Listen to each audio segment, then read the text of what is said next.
안녕하십니까. 더 메시지 시청자 여러분. 저는 고양시 화정동에 위치한 축복교회를 담임하고 있는 지경희 목사입니다. 오늘 본문의 말씀인 출애굽기 18장 25절에서 26절까지 말씀, 모세가 이스라엘 무리 중에서 능력 있는 사람들을 택하여 그들을 백성의 우두머리 곧 천부장과 백부장과 50부장과 10부장을 삼음해 그들이 때를 따라 백성을 재판하되 어려운 일은 모세에게 가져오고 작은 일을 스스로 재판하더라. 오늘 본문의 말씀을 중심으로 하나님의 씨풀의 일꾼이 되자는 제목으로 같이 은혜를 나누고자 합니다. 이전 회차에서 하나님이 기뻐하시는 기도의 일꾼에 대해서 말씀드렸는데, 기도는 일꾼 외에 다른 일꾼도 있어야 교회가 교회다운 일꾼이 됩니다. 두 번째로 물질 일꾼이 있어야 합니다. 교회가 잘 운영되려면 많은 물질이 필요합니다. 돈은 중요한 것이 아니지만 필요한 것입니다. 가난한 것이 죄는 아니지만 명예도 아닙니다. 열심히 돈을 벌어서 선교 사업에 헌금하는 물질 일꾼도 교회에서는 중요한 일꾼입니다. 직장 생활을 하면서 또 개인 사업을 하면서 잘 운영하여 하나님께 헌금을 드리는 물질 일꾼도 중요한 일꾼인 것입니다. 김경애 집사는 어려서부터 믿음이 좋은 집안에서 하나님의 사랑을 배우고 신앙생활을 착실하게 했습니다. 김 집사는 본래 가난하고 헐벗은 이웃을 잘 돌보았고, 특별히 개척교회에서 수고하신 주의 종들을 위하여 무신양면으로 도왔습니다. 김 집사가 다니는 보림교회는 성전 건축에 많은 어려움이 많았습니다. 이때 김 집사는 기도하여 주님 응답으로 건축원금 200만 원, 현시가로 5천만 원 정도를 작정했습니다. 그런데 헌금하기 위하여 모아둔 돈이 당장에 없었습니다. 그러나 주님의 몸된 교회를 위한 헌금이니 꼭 채워주실 것을 믿고 있었습니다. 그러나 작정해둔 건축원금이 생기지 않았습니다. 그래서 믿음으로 급전을 돌려서 헌금을 드리기로 했습니다. 돈을 빌려서 헌금하고 나니 더 기쁘고 기쁨이 한없이 넘쳤습니다. 돈을 빌려서 헌금할 때는 곧 돈이 갚아지겠지 생각했으나 실상 돈을 갚을 날이 되어도 돈 마련이 어렵게 되어서 여기저기서 빌려서 갚게 되니 빚은 더 많게 되었습니다. 김 집사는 이 일을 누구에게도 이야기할 수 없었습니다. 오직 여호와 하나님밖에 아실 리가 없었습니다.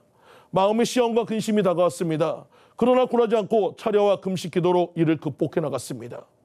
하나님, 제가 욕심으로 아닌 하나님 아버지를 사랑하여 몸된 교회를 위하여 헌금을 드린 거 아시지 않습니까? 주님을 사랑하고 의지하는 김 집사의 기도는 주님께 상달되었습니다. 어느 날 사랑하는 아내가 식음을 전폐하고 기도로 간구하는 모습을 김 집사의 남편이 눈치를 챘습니다. 어느 날 그 김 집사에게 여보 무슨 걱정이 있어? 남편은 아내의 초췌한 얼굴을 보고 물었습니다. 김 집사는 무거운 입을 열고 자초지종을 설명했습니다. 아내와 남편이 함께 철야 기도를 하여 빚 200만 원을 갚게 되었습니다. 교회를 위하여 충성하고 나니 뜻하지 않는 상금을 받았습니다. 상봉동의 외진 망우리 고개 및 양육집에서 청량의 넓은 땅에 아름다운 양옥집으로 선물을 받았습니다. 남편 강진구 집사는 D방송국에서 중직으로 주목을 받다 지금은 모 회사의 사장을 맡고 있습니다. 놀라운 축복은 자녀들에게도 내려졌습니다. 그나들은 고려대학교에서 우수한 성적으로 공부하고 있으며 그의 자녀들도 학교에서 모범생으로 공부함으로 부모의 마음을 평안하게 하고 있습니다. 김경애 집사는 하나님께 충성한 만큼의 축복을 받고 그 축복에 감사하고 있습니다. 하나님은 하려고 하는 자에게 할 수 있는 능력을 주십니다. 물질 일꾼도 일꾼입니다. 씨풀의 일꾼들 중에서 물질 일꾼이 반드시 있습니다. 이들은 하나님의 일을 하는데 물질을 투자하는 일꾼들입니다. 사랑하는 성도님들도 성교와 하나님의 비전을 놓고 기도하며 이 시대의 기회가 쓰임받는 물질 일꾼들이 되시기를 간절히 축원드립니다. 세 번째로 몸 일꾼입니다. 기도로 계시를 받으면 하나님의 교회가 하나님의 뜻대로 흘러가게 하는 일꾼들은 몸으로 일하는 일꾼들입니다. 성가대, 교사, 장로, 권사, 집사, 각 단체에 소속되어 일하는 것이 몸 일꾼입니다. 전도하는 것도 몸 일꾼입니다. 안내, 식당 봉사하는 이들도 몸 일꾼들입니다. 하나님의 성전을 깨끗하게 하려고 청소하는 이들도 몸 일꾼들입니다. 씨풀의 일꾼들은 이같이 기도 일꾼, 물질 일꾼, 몸으로 봉사하는 일꾼들입니다.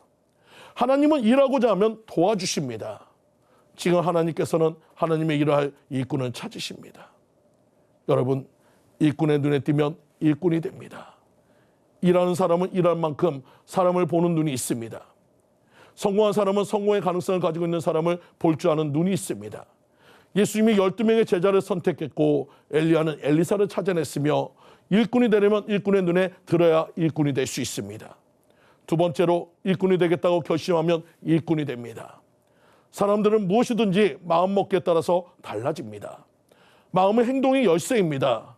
오늘 이 시간 하나님의 일꾼이 되기를 결심하고 결단하시는 여러분들 모두 되시기를 간절히 축원드립니다.